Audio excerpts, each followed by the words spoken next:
Capítulo 9. A noite do noivado. Villefort, como já dissemos, havia refeito o caminho da Praça do Grandcourt e, entrando novamente na casa da senhora de Saint-Méran, encontrou os convidados que havia deixado à mesa, no salão, saboreando o café. René o esperava com uma impaciência que era partilhada por todo o resto do grupo. Foi por isso acolhido por uma exclamação generalizada. "E então, cortador de cabeças, sustentação do Estado Brutus monarquista!" exclamou um deles. "O que houve? Conte-nos!" "Afinal, estamos ameaçados por um novo terror!" "Será que o ogro da Córcega saiu da caverna?" perguntou um terceiro. "Senhora Marquesa", disse Villefort, aproximando-se de sua futura sogra, "venho pedir que me perdoe se sou forçado a deixá-los assim. Senhor Marquês, poderia ter a honra de lhe dizer algumas palavras em particular?" "Ah, mas então realmente grave?" perguntou a Marquesa, percebendo a nuvem que obscurecia o rosto de Villefort. "Tão grave que sou obrigado a lhes pedir licença por alguns dias. Por isso", continuou ele, voltando-se para René, "vejam que o caso é grave. É realmente grave." "O senhor vai partir?" exclamou René, incapaz de esconder a emoção que lhe causava essa novidade inesperada. "Sim, senhorita", respondeu Villefort. "Assim é preciso." "E onde você vai, afinal?" perguntou a Marquesa. "É o sigilo da justiça, senhora. Contudo, se alguém aqui tiver alguma encomenda para Paris, tem um dos meus amigos que partirá hoje à noite e que disso se encarregará com prazer." Todos se entreolharam. "O senhor me pediu alguns momentos da conversa em particular?" disse o Marquês. "Sim. Vamos ao seu gabinete, por favor." O Marquês tomou o braço de Villefort e saiu com ele. "E então?" perguntou-lhe ao chegar em seu escritório. "O que está acontecendo? Fale, homem." "Coisas que eu creio serem da maior gravidade e que necessitam da minha partida imediata a Paris. Agora, Marquês, desculpa a indiscreta brutalidade da pergunta. O senhor possui apólices de dívida pública?" "Toda a minha fortuna está em títulos. 600 a 700 mil francos, aproximadamente." "Muito bem. Venda, Marquês. Venda, ou o senhor ficará arruinado." "Mas como o senhor quer que eu venda a partir daqui? O senhor tem um corretor, não tem?" "Sim." "Dê-me uma carta para ele, e que ele venda sem um minuto a perder, sem um segundo sequer. É até possível que eu chegue tarde demais." "Então", disse o Marquês, "não percamos tempo." E ele colocou-se à mesa e escreveu uma carta a seu agente, na qual lhe ordenava que vendesse a qualquer preço. "Agora que tenho essa carta", disse Villefort, guardando-a cuidadosamente em sua pasta de documentos, "preciso de outra." "Para quem?" "Para o rei." "Para o rei?" "Sim." "Mas eu não ouso tomar a liberdade de escrever assim a sua majestade." "Eu tampouco estou lhe pedindo, mas encarrego-o de pedi-lo ao senhor de Salvieux. É preciso que ele me dê uma carta, pela qual eu possa chegar perto de sua majestade, sem ser por isso submetido a todas as formalidades de solicitação de audiência que podem me fazer perder um tempo precioso." "Mas o senhor não tem um ministro da Justiça, que tem sua grande entrada pelas Tulherias e por intermédio de quem o senhor pode, de dia e de noite, chegar até o rei?" "Sim, sem dúvida. Mas é inútil que eu divida com outro mérito da novidade que eu lhe levo. Compreende? O ministro da Justiça me relegaria muito naturalmente ao segundo plano e me subtrairia todo o benefício da coisa. Só lhe digo uma coisa, Marquês. Minha carreira estará assegurada se eu chegar por primeiro às Tulherias, pois eu terei prestado ao rei um serviço que não lhe será permitido esquecer. Neste caso, meu caro, vá fazer sua bagagem. Quanto a mim, vou chamar Salvieux e fazê-lo escrever a carta que lhe deve servir de passe livre." "Bem, não perca tempo, pois dentro de 15 minutos é preciso que eu esteja na diligência. Faça seu coche estacionar em frente à porta. Sem dúvida nenhuma, o senhor me desculpará com a Marquesa, não é mesmo? Também com a senhorita de Saint-Méran, que eu deixo num dia como esse, com profundo pesar. O senhor encontrará ambas no meu escritório e poderá despedir-se delas." "100 vezes obrigado. Providencie a minha carta, por favor." O Marquês tocou a campainha. Um lacaio apareceu. "Diga ao conde de Salvieux que eu estou esperando por ele." Agora vá! Continuou o Marquês, dirigindo-se a Villefort. Bom, não demorarei muito. E Villefort saiu correndo. Mas chegando à porta, pensou que um substituto do procurador do rei, que fosse visto andando precipitadamente, correria o risco de perturbar o repouso de toda uma cidade. Retomou, portanto, sua pose habitual, que era toda magistral. Diante de sua porta, percebeu na sombra como que um fantasma branco que o aguardava de pé e imóvel. Era a bela moça catalã, que, não tendo nenhuma notícia de Edmond, havia escapado no cair da noite do farol para vir saber ela mesma a causa da detenção de seu amado. Ao ver-se aproximar Villefort, ela afastou-se da muralha contra a qual estava apoiada e veio barrar-lhe o caminho. Dante havia falado do substituto de sua noiva e Mercedes não teve nenhuma necessidade de apresentar-se para que Villefort a reconhecesse. Ele ficou surpreso com a beleza e dignidade desta mulher, e quando ela lhe perguntou o que havia acontecido com seu amado, pareceu-lhe ser ele o acusador e ela o juiz. O homem de quem me fala, disse bruscamente Villefort, é um grande criminoso, e eu nada posso fazer por ele, senhorita. Mercedes deixou escapar um soluço, e como Villefort tentava passar adiante, ela o interrompeu uma segunda vez. Mais ou menos me diga onde ele se encontra, perguntou ela. para que eu possa me informar se está vivo ou morto. Não sei, já não me diz respeito, respondeu Villefort. E aborrecido por esse olhar fixo e essa atitude suplicante, ele empurrou Mercedes e entrou, fechando rapidamente a porta, como que para deixar fora essa dor que lhe imputavam. Mas a dor não se deixa empurrar assim. Como o traço mortal de que fala Virgílio, o poeta latino de Mantua, o homem ferido leva-o com ele. Villefort entrou, fechou a porta, mas chegado ao salão, suas pernas lhe faltaram por sua vez. Ele soltou um suspiro que parecia um soluço e deixou-se cair numa poltrona.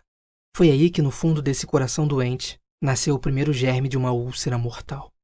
Esse homem, que ele sacrificava sua ambição, esse inocente que pagava por seu pai culpado, apareceu-lhe pálido e ameaçador, dando a mão à sua noiva, pálida como ele, e arrastando atrás de si o remorso.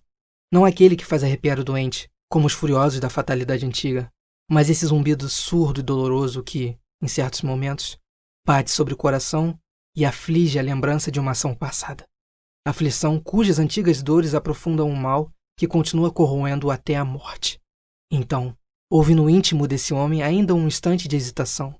Ele já havia diversas feito o pedido, e isso sem outra emoção a não ser a da luta do juiz com o acusado, da pena de morte contra os sentenciados.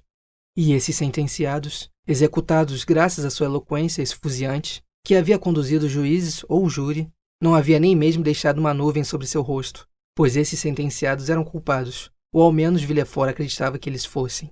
Mas dessa vez, era outra coisa bem diferente. Essa pena de prisão perpétua ele acabava de aplicar a um inocente que iria ser feliz, e ao qual ele não só destruía a liberdade, mas a felicidade. Dessa vez, ele não era mais o juiz, e sim o carrasco.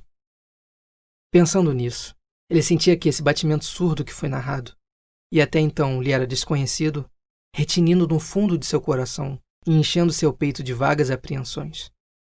É assim que, por violento sofrimento instintivo, o ferido é advertido para que jamais aproxime o dedo sem tremer da ferida que esteja aberta e sangrando, antes de o ferimento estar cicatrizado. Mas o ferimento que Villefort havia recebido era daqueles que não se fecham, ou que só se fecham para reabrir mais sangrentos e mais dolorosos do que antes. Se nesse momento a doce voz de René houvesse soado em seu ouvido para lhe solicitar a graça, se a bela Mercedes tivesse entrado e lhe dissesse: em nome de Deus que nos olha e os julga, devolva-me meu noivo.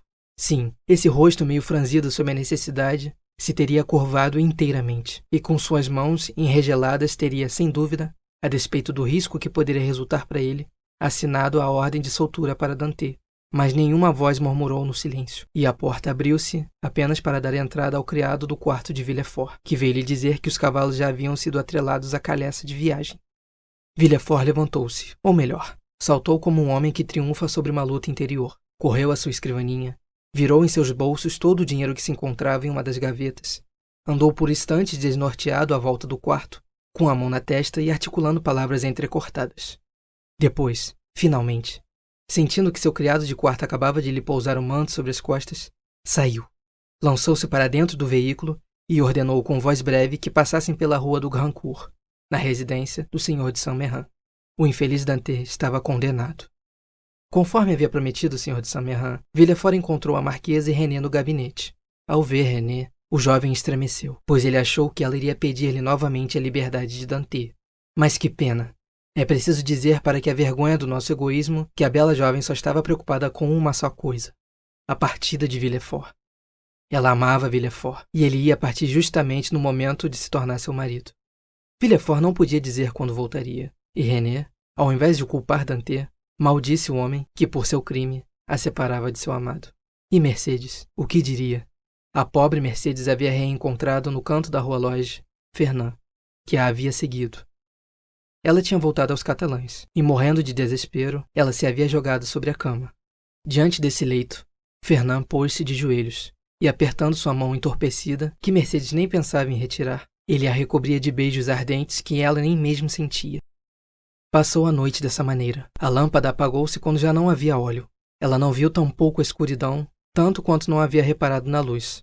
E o dia recomeçou, sem que ela o visse. A dor havia colocado diante de seus olhos uma venda que só lhe permitia ver a Edmond. — Ah, você tá aí? Disse ela por si, voltando-se para o lado de Fernand. — Desde ontem que não a deixei, respondeu Fernand com um suspiro doloroso. O Sr. Morrel não se deixara abater. Quando conseguiu saber que, após seu interrogatório, Dante havia sido conduzido à prisão, correu à procura de todos os seus amigos. Apresentou-se às pessoas de Marselha que poderiam possuir influência, mas a notícia já se havia espalhado, dizendo que o jovem havia sido preso como agente bonapartista. E como a essa época, até os mais atrevidos consideravam um sonho insensato qualquer tentativa de Napoleão de retornar ao trono. Ele só encontrou em toda parte frieza, receio ou recusa, voltando então para casa desesperado, admitindo, contudo, que a situação era grave e que ninguém podia fazer absolutamente nada. Por seu lado, Caderrice estava muito inquieto e atormentado. Ao invés de sair, como havia feito o Sr. Morrel, ao invés de tentar qualquer coisa em benefício de Dante, numa situação em que, na verdade, nada podia fazer, ele se havia fechado com 2 garrafas de vinho e havia tentado afogar sua inquietude na embriaguez. Mas, no estado de espírito em que se encontrava, seriam muito pouco 2 garrafas para apagar a sua lucidez. Ele havia, pois, permanecido demasiado bêbado para ir buscar mais vinho, sem estar suficientemente embriagado para que a embriaguez apagasse suas lembranças. Apoiado nos cotovelos diante de 2 garrafas vazias sobre uma mesa capenga e vendo dançar ao reflexo de sua vela de pavio longo, todos esses espectros que Hoffmann semeou sobre seus manuscritos úmidos ponche como uma poeira negra e fantástica. Danglars era o único a não estar nem atormentado, nem inquieto. Estava até mesmo alegre, pois ele se havia vingado de um inimigo e havia assegurado seu lugar a bordo do Pharaon, que ele temera perder. Ele era um desses homens calculistas que nascem com uma pena atrás da orelha e um tinteiro no lugar do coração. Para ele, tudo nesse mundo era subtração ou multiplicação, e um número lhe parecia bem mais precioso do que um homem. Se esse número pudesse aumentar o total que esse homem podia diminuir. Danglars estava, portanto, deitado em sua hora habitual e dormia tranquilamente. Villefort, após haver recebido a carta do Sr. de Salvieux, beijado René nas 2 faces, a mão da senhora de Saint-Méran e apertado a mão do marquês, rodava em sua carruagem sobre a estrada de Hyères. O pai de Dante ia morrendo aos poucos, de dor e inquietação. Quanto a Edmond, sabemos no que ele se tornou. Capítulo 10.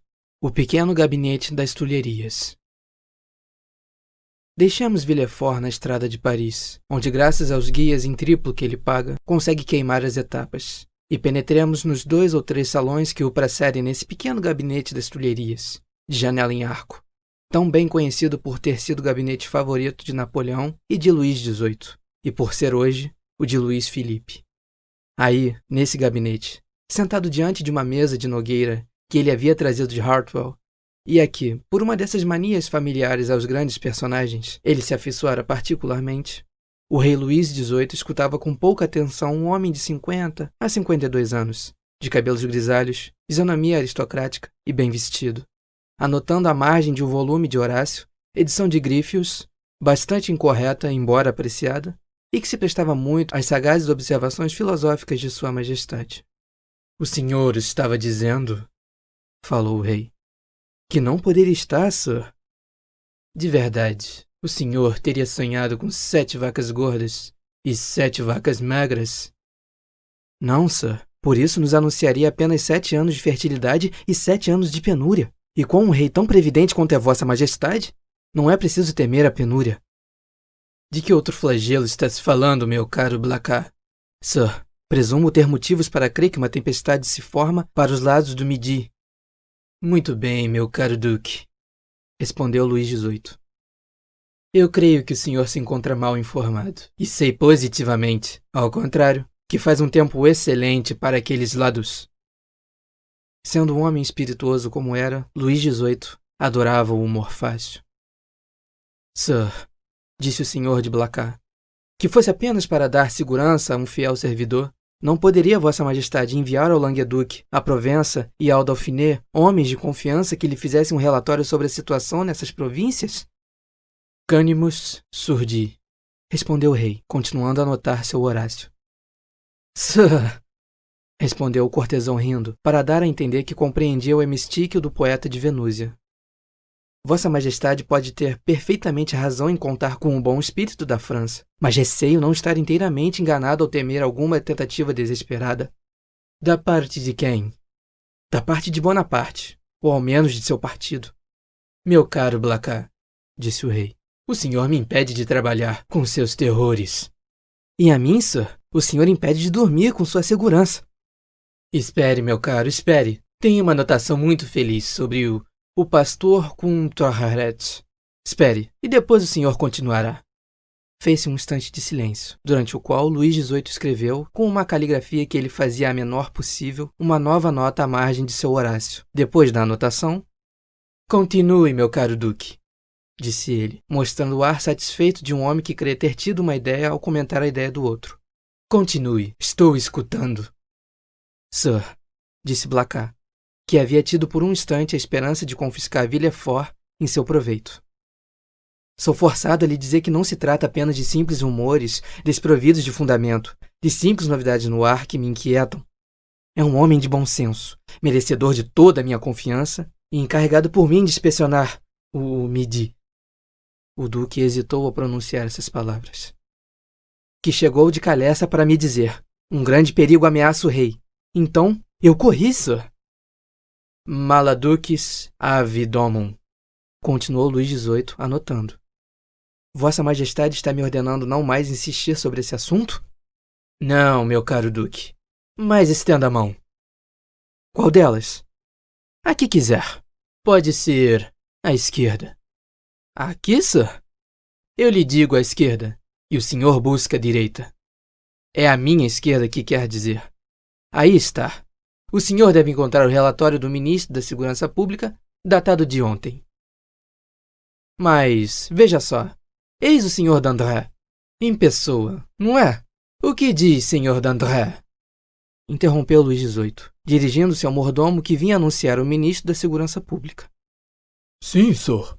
O senhor Barão Dandré, retomou o mordomo. É verdade, barão, replicou Luís XVIII, com um sorriso imperceptível. Entre, barão, e conte ao duque o que o senhor sabe da mais recente notícia sobre o senhor Bonaparte. Não dissimulemos nada da situação, qualquer que seja a sua gravidade. Vejamos. A ilha de Elba é mesmo um vulcão, e nós vamos ver sair de lá a guerra chamejante e toda eriçada. Bela, horrida bela. O senhor Dandré balançou-se muito graciosamente sobre o encosto de uma poltrona, na qual apoiou suas 2 mãos e disse: Vossa Majestade teve oportunidade de consultar o relatório de ontem? Sim, sim. Mas diga ao próprio duque, que não pôde encontrá-lo, o que continha no relatório. Diga-lhe, detalhadamente, o que faz o usurpador em sua ilha. Senhor, disse o barão ao duque, os que se encontram a serviço de Sua Majestade devem estar satisfeitos com as notícias recentes que nos são trazidas da ilha de Elba. Bonaparte! O senhor Dandré olhou para Luís XVIII que, ocupado em escrever uma anotação, nem mesmo levantou a cabeça. Bonaparte, continuou o barão, entedia-se mortalmente. Passa dias inteiros olhando trabalharem seus mineiros de Porto Longone. E para se distrair, coça-se, disse o rei. Ele se coça? Perguntou o duque. O que quer dizer, Vossa Majestade? Isso mesmo, meu caro duque. Então, o senhor esquece que esse grande homem, esse herói, esse semideus, está tomado por uma doença de pele que o devora. Prurigo. Mas ainda, senhor Duque, continuou o ministro da Segurança Pública, nós estamos quase certos de que, dentro de pouco tempo, o usurpador estará louco. Louco? Louco completamente. Sua cabeça enfraquece. Ora ele chora lágrimas ardentes, ora ria bandeiras despregadas. Outras vezes, passa horas no litoral, jogando pedregulhos na água, e quando a pedra ricocheteia 5 ou 6 vezes, ele parece tão satisfeito como se houvesse ganhado uma vitória, como a de Marengo ou um novo Austerlitz. É isso. O senhor está de acordo? São sinais de loucura. Ou de sabedoria, senhor barão. Ou de sabedoria, disse Luís XVIII, rindo-se. Era jogando pedras ao mar que se divertiam os grandes capitães da antiguidade. Veja Plutarco, a vida de Cipião, o africano. O senhor de Blacas permaneceu sonhador entre esses dois despreocupados. Villefort, que não quisera tudo lhe dizer, para que alguém não mais lhe tirasse nenhum benefício de seu segredo, havia contudo dito bastante para lhe causar grave inquietação. Vamos, Dandré, disse Luís XVIII. Blacas ainda não está inteiramente convencido. Passe à conversão do usurpador. O ministro da Segurança Pública inclinou-se. Conversão do usurpador? Murmurou o duque, olhando para o rei e Dandré, que se alternavam na conversa como dois pastores de Virgílio. O usurpador converteu-se? Absolutamente, meu caro duque. Mas converteu-se em quê? Aos bons princípios. Explique isso, barão. Eis o que se passa, senhor duque, disse o ministro com o ar mais sério do mundo.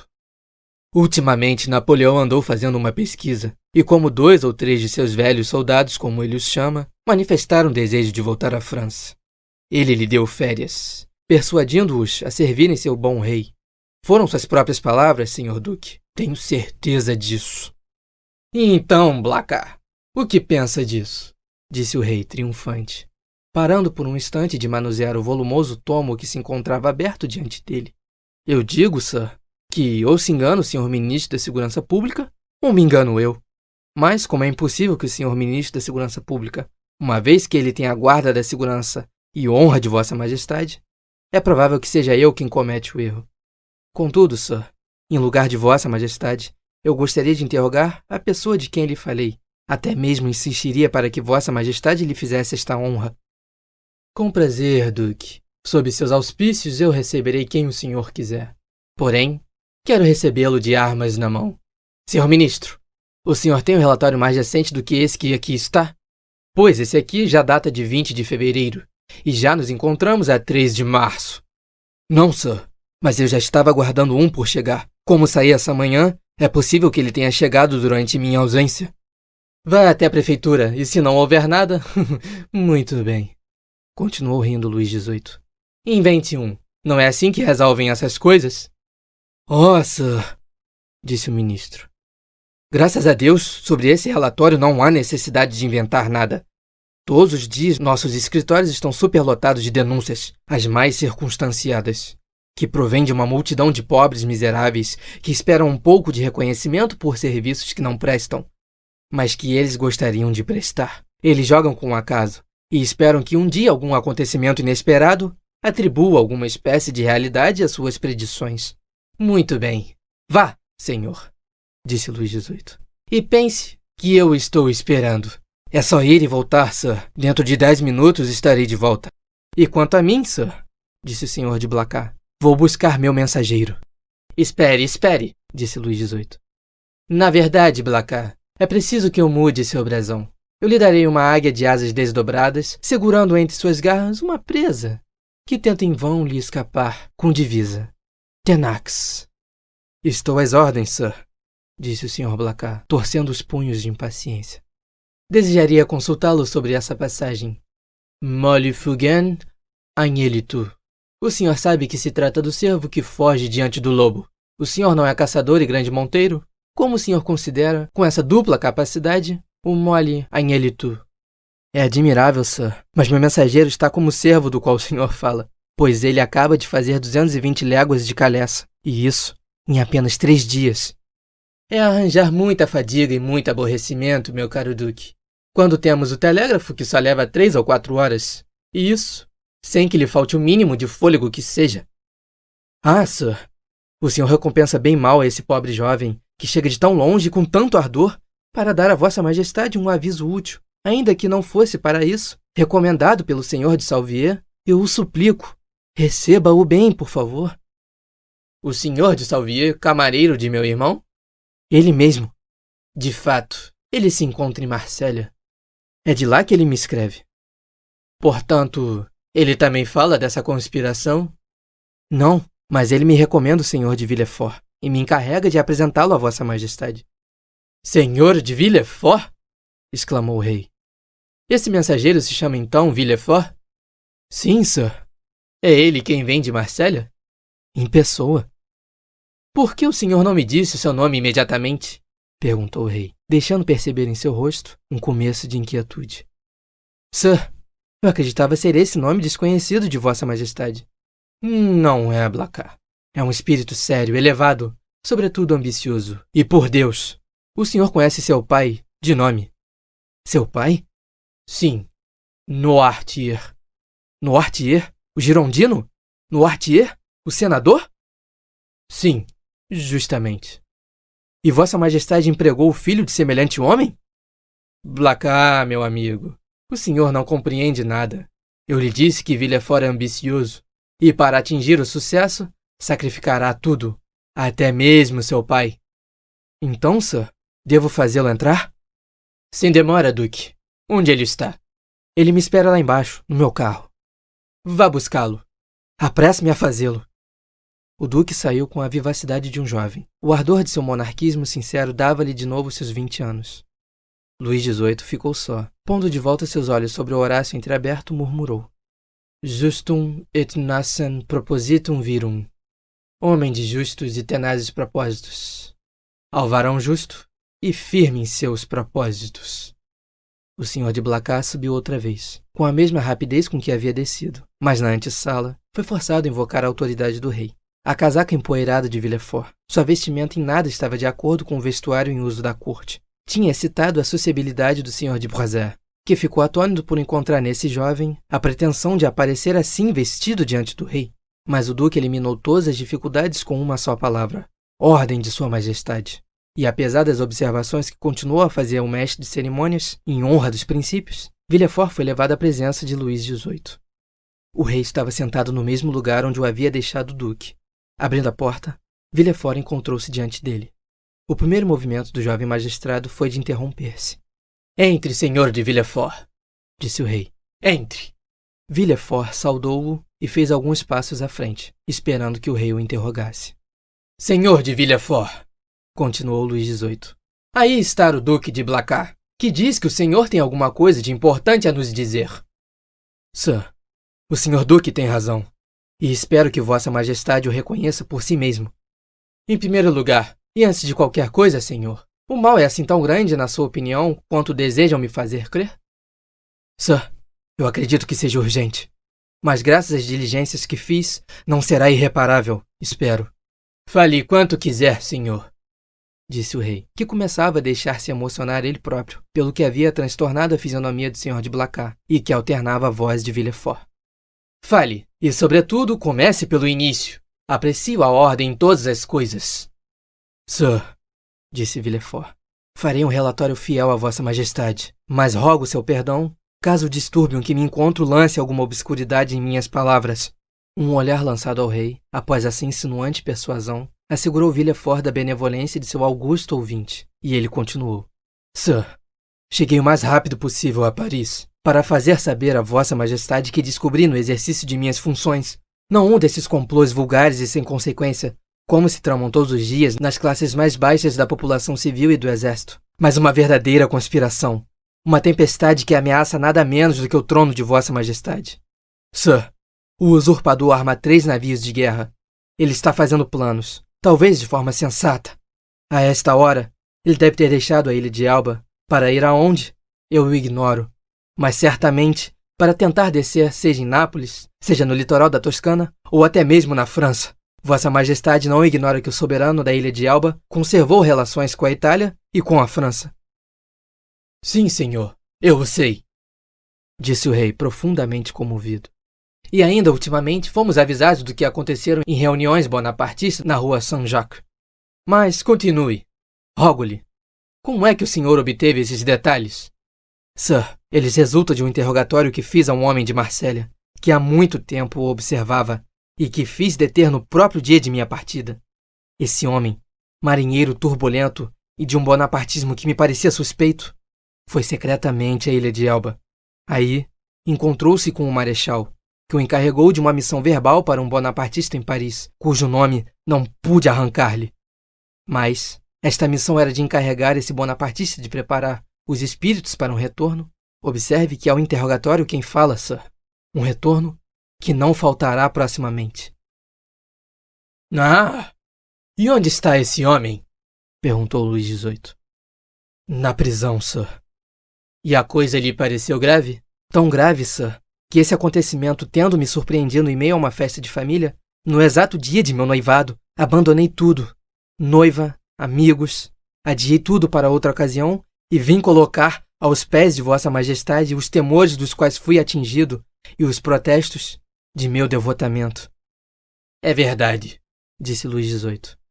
Não havia um projeto de união entre o senhor e a senhorita de Saint-Méran? A filha de um dos mais fiéis servidores de Vossa Majestade. Sim, sim. Mas voltemos a esse complô, senhor de Villefort. Sir, receio que não seja mais um complô. Tenho medo de que já seja uma conspiração.